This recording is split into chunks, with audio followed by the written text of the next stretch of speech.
If you know your East European history, then you may remember that during the late Soviet Union there was Brezhnev. Then there was Gorbachev. Then in Russia there was Yeltsin, and after that there was Putin, Medvedev, Putin. However, none of those leaders did well. Brezhnev failed to sustain economic growth. During his rule, the Soviet Union entered the area of stagnation. Gorbachev failed in his Perstroika reforms. Yeltsin mismanaged the transition to capitalism, which resulted in widespread poverty, and Putin failed in invading Ukraine. So why were the late Soviet and Russian leaders so bad? Let's find out. First, we will have to go to 1960s, when Leonid Brezhnev came to power. He was in power for 18 years. During his time, the economic growth of the Soviet Union slowed down and it entered into stagnation. In the beginning of Brezhnev's time, the economy was growing fast. Then it gradually slowed down, and by the end of Brezhnev's time, it was growing much slower. The Soviet Union began falling behind other countries. Actually, the government attempted to achieve good growth.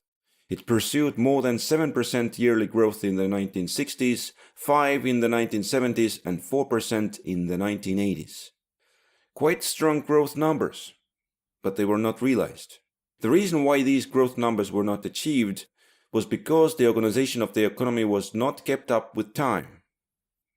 And this had to do a lot with the people who had to carry out these tasks, the bureaucrats.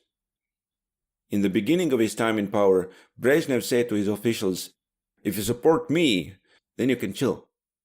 They couldn't be fired, so they chilled. They also could not be promoted, because they could not be fired. So they stayed in their places for a long time. In order to chill harder, they put their friends into high positions and became entrenched. They began doing what they wanted. The government lost full control over the bureaucrats. This was very bad. When the government ordered the organization of the economy to be reformed, then the officials did do that only superficially, because it was against their interests.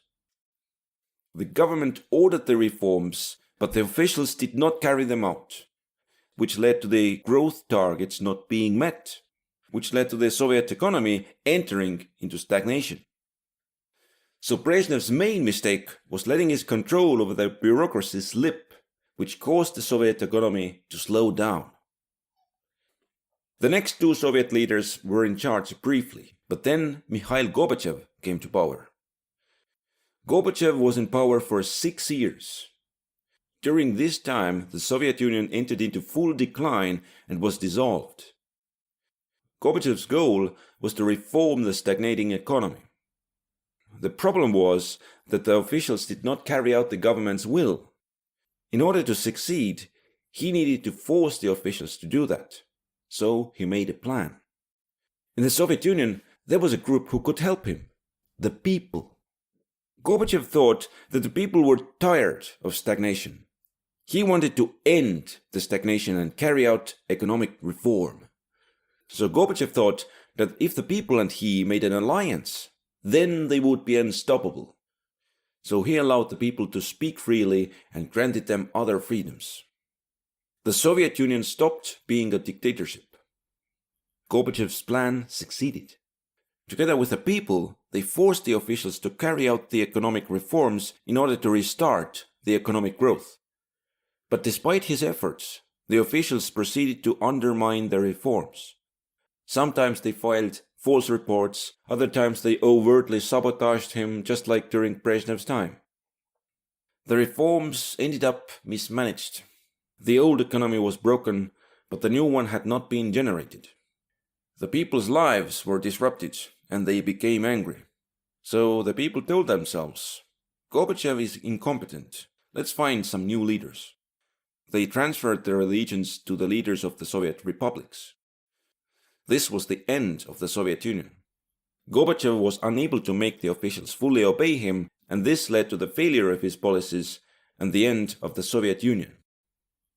One of the countries that emerged from the Soviet Union was the Russian Federation.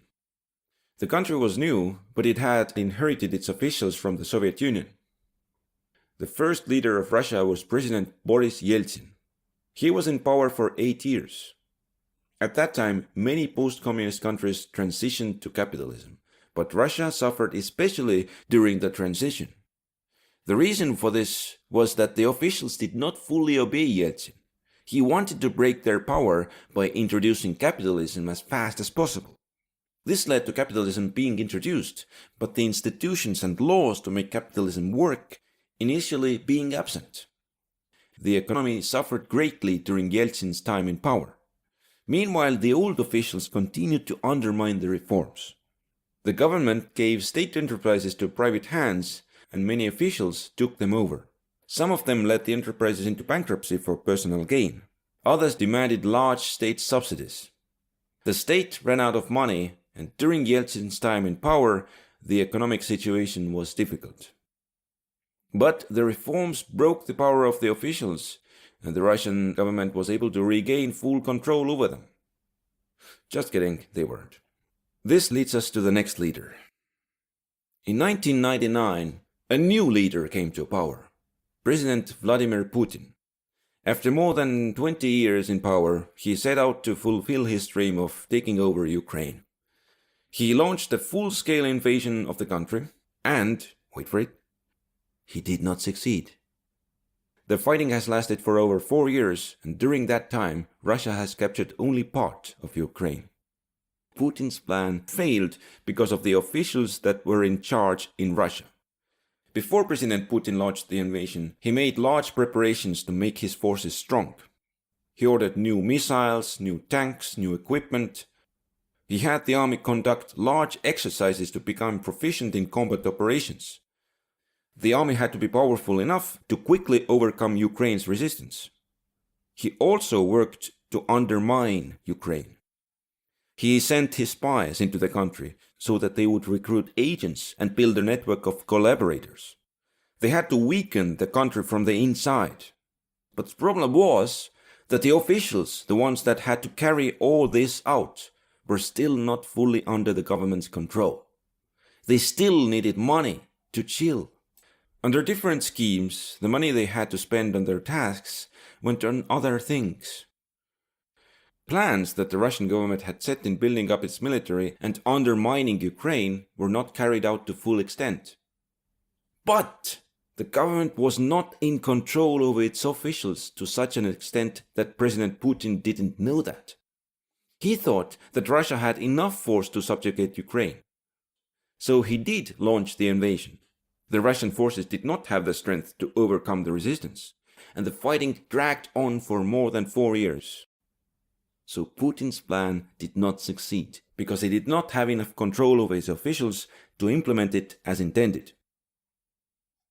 More than 50 years ago, the Soviet government lost control over its officials. Since then, they had several leaders: Brezhnev, Gorbachev, Yeltsin, and Putin.